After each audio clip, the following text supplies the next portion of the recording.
नमस्कार दोस्तों। आज हम plant hormones and its application के बारे में बात करने जा रहे हैं। सबसे मैं पहले स्टार्ट करूंगा कि प्लांट हार्मोन्स क्या होते हैं, उसका डिफिनेशन, उसका कंसेप्ट क्या है।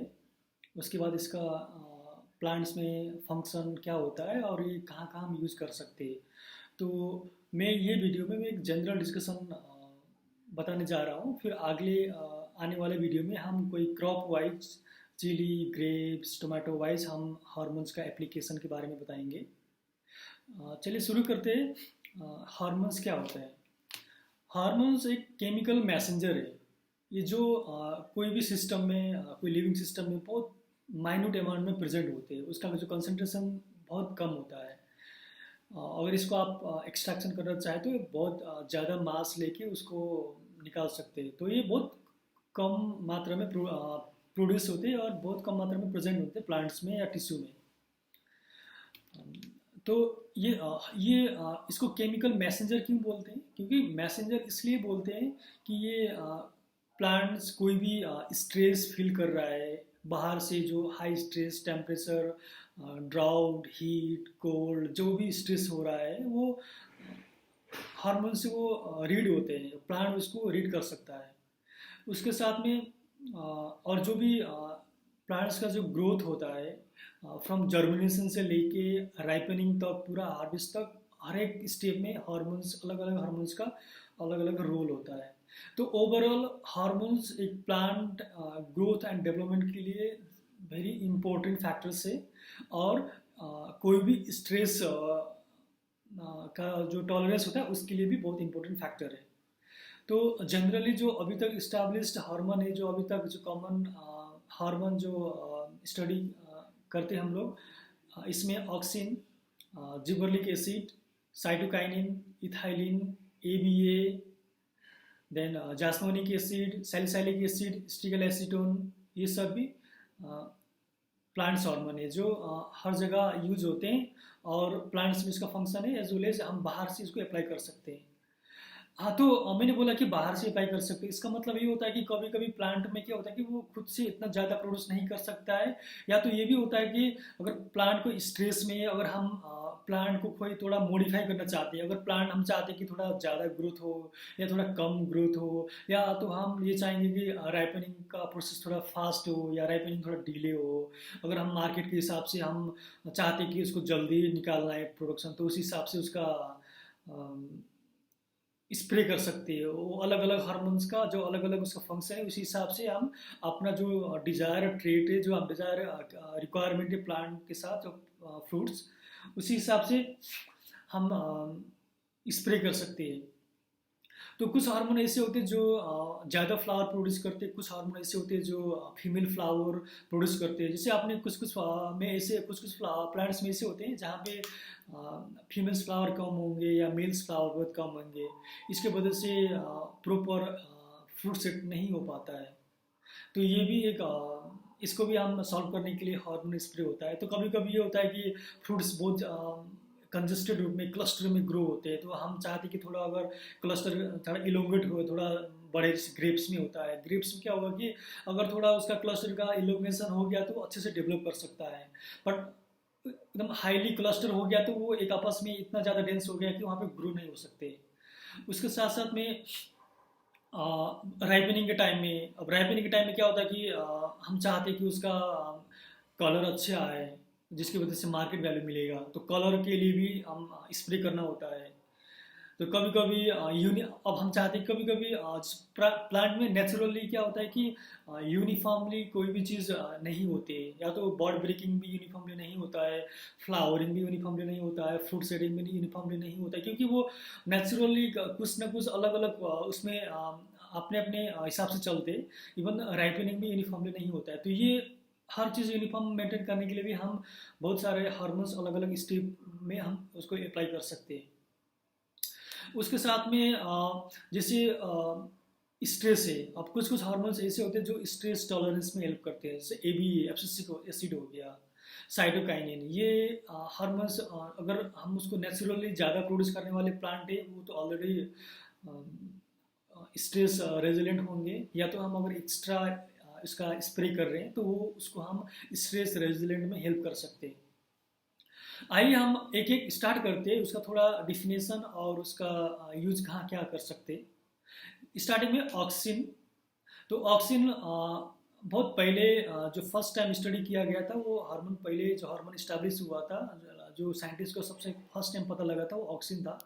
तो ऑक्सिन का मेन रोल होता है कि कोई भी जब जर्मिनेशन होता है, जब कोई जर्मिनेशन होने के बाद जो डिफरेंट ऑर्गन्स बनते हैं, कुछ डिफरेंट लाइक रूट्स बनेंगे, डिफरेंट पार्टीशन होगा, फ्रूट्स बनेंगे, ये सब चीज़ और डिफ्रेंसिएशन में ऑक्सिन का रोल होता है।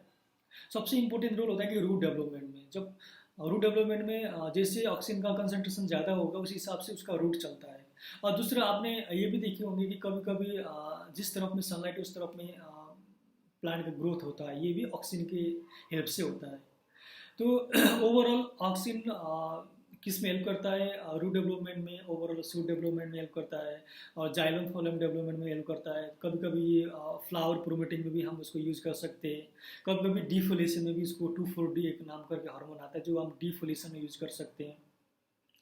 और कभी कुछ कुछ प्लांट्स में ये फीमेल फ्लावर्स बढ़ाता है। तो और ऑक्सीजन सबसे ज़्यादा यूज़ होता है जो हम टिश्यू कल्चर में एक्सपेरिमेंट करते हैं, वहाँ पे रूट इंड्यूस के लिए ऑक्सीजन यूज़ होता है। ऑक्सीजन और साइटोकाइनिन का अलग अलग रेशियो से इंड्यूस होता है। तो जनरली जो ऑक्सीजन मार्केट में अवेलेबल होता है NA और AVA, ये जो दो ऑक्सीजन कंपाउंड है वो हम अगर फ्लावर इंड्यूस करना है या फ्लावरिंग प्रमोट करना है तो उस समय हम इसको यूज़ कर सकते हैं। उसके बाद ऑक्सीजन का दूसरा रोल ये भी होता है कि फ्लावरिंग को डिले कर, जो सेनेसेंस पार्ट होता है, सेनेसेंस को ऑक्सीजन थोड़ा डिले कर सकता है। तो ओवरऑल ये क्या होगा कि फ्रूट डेवलपमेंट में हेल्प करेगा और फ्रूट डेवलपमेंट का जो टाइम स्पेन होगा इसको बढ़ा सकता है। तो ये हो गया ऑक्सीजन। तो आप मार्केट में ऑक्सीजन का अलग अलग different synthetic and natural oxygen का प्रोडक्ट अवेलेबल होता है। तो वो अलग अलग, उसका डोसेज भी अलग होंगे, बेस्ड ऑन द कंपनी के हिसाब से उसका डोसेज भी अलग रहता है। और दूसरा हार्मोन है जिबर्लिक एसिड। तो जिबर्लिक एसिड हार्मोन जो फर्स्ट टाइम पाया गया था वो राइस में था, और वो राइस में उसमें राइस में वो इतना ज़्यादा इसमें इलोंगेशन कॉज करता है कि वो जो फर्स्ट टाइम मिला था उसमें जो टॉल राइस प्लांट में मिला था। तो जिबर्लिक का काम होता है कि सेल इलोंगेशन करते हैं, पूरा प्लांट का हाइट बढ़ा देता है। और दूसरा आपने जो सुना होगा कि जो ग्रीन रेवोल्यूशन में जो हमारे पास में जो हमने व्हीट और राइस का जो वैरायटी थे, जो राइस का वैरायटी थे जो शॉर्ट एंड डॉर्फ वैरायटी, उसमें जिबर्लिक एसिड का कमी था, इसीलिए वो डॉर्फ था। इसीलिए उस समय जो चैलेंज था फूड प्रोडक्शन का वो ये वैरायटी के हिसाब से, ये वैरायटी की वजह से फूड प्रोडक्शन बहुत फास्ट ग्रो हो गया था और ग्रीन रेवोल्यूशन का एक इम्पोर्टेंट पार्ट है।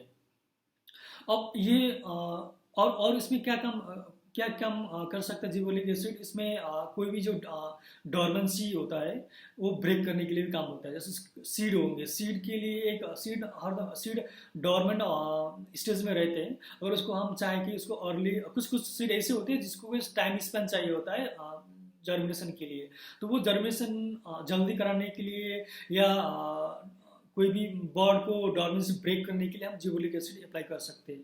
तो जनरली हम फार्म में कभी कभी हम चाहते हैं कि थोड़ा ग्रोथ अच्छे हो, तो वो ग्रोथ प्रमोट करने के लिए, थोड़ा प्लांट का हाइट मेंटेन करने के लिए हम जिबर्लिक एसिड स्प्रे कर सकते हैं।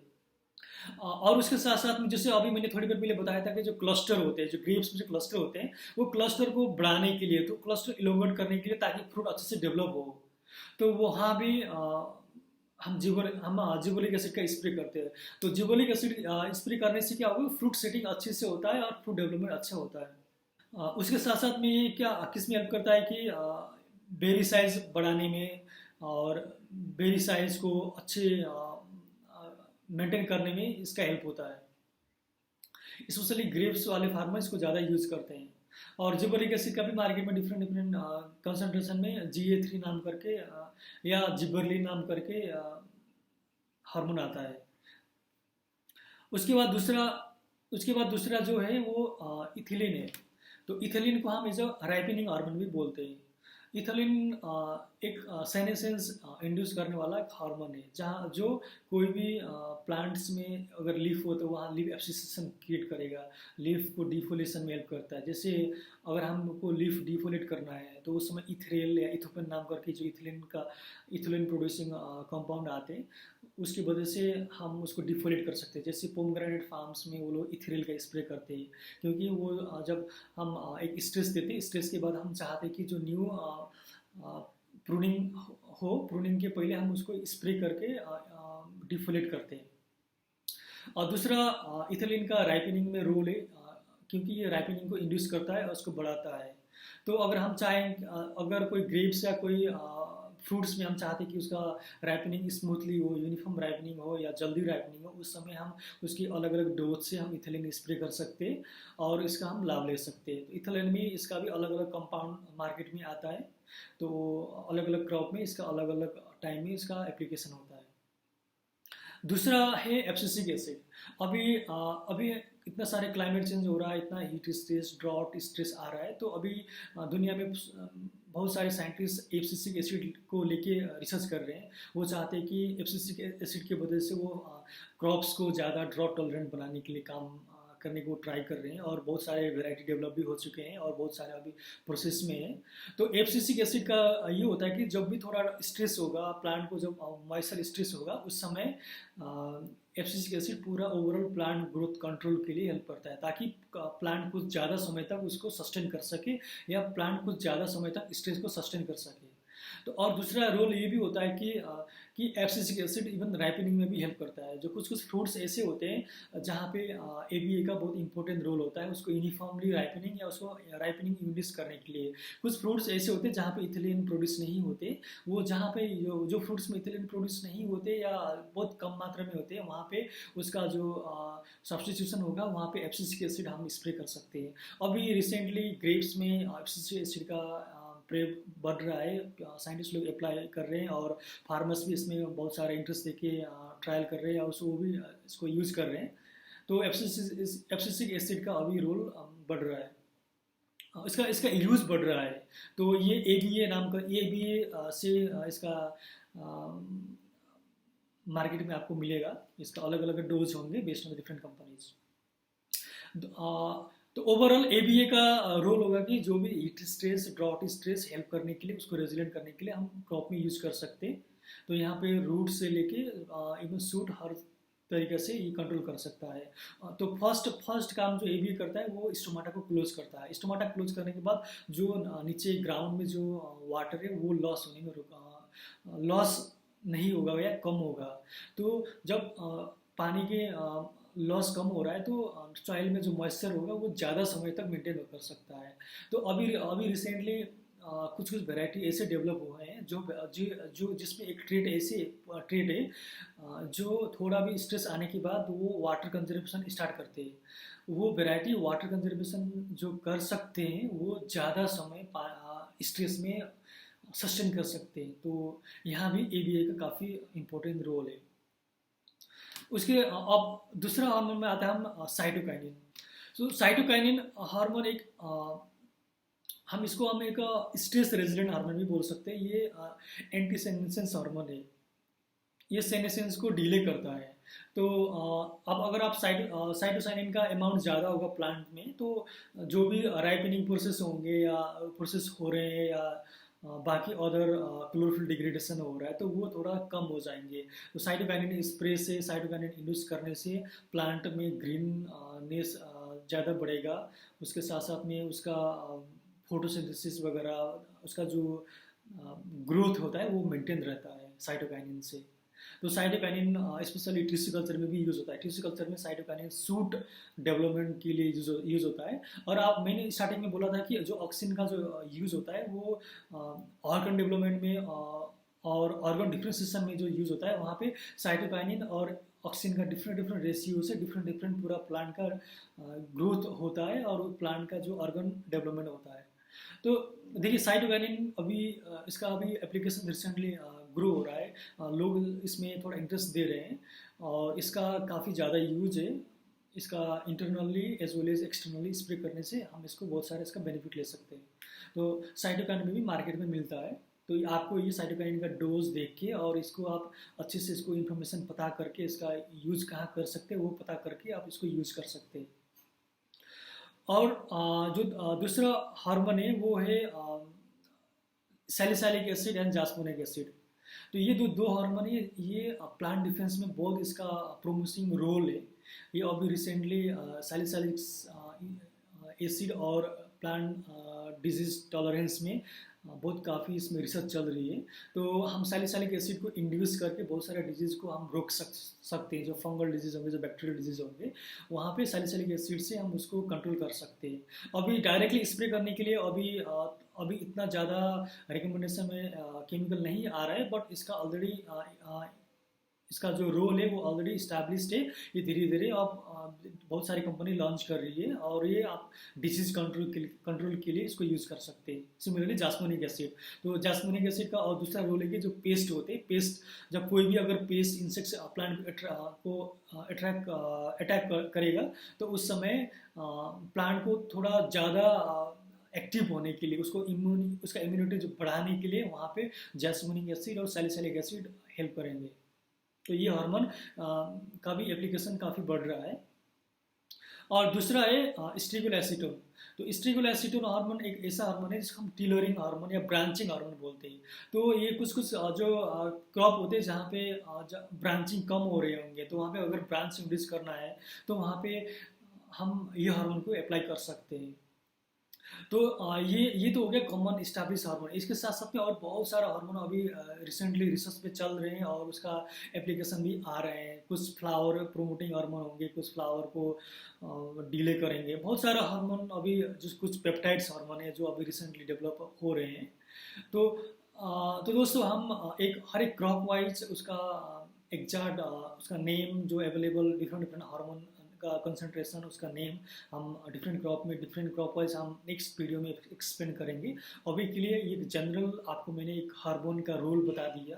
अगर आपको कोई भी डाउट है या अगर आपको इससे ज़्यादा जानने को इच्छा लगता है, अगर आप इंटरेस्टेड हो तो आप हमको कांटेक्ट कर सकते हैं, या आप जो भी नीचे में जो यूट्यूब में आप वीडियो देख रहे होंगे तो वहाँ पे नीचे में कमेंट कर सकते हैं।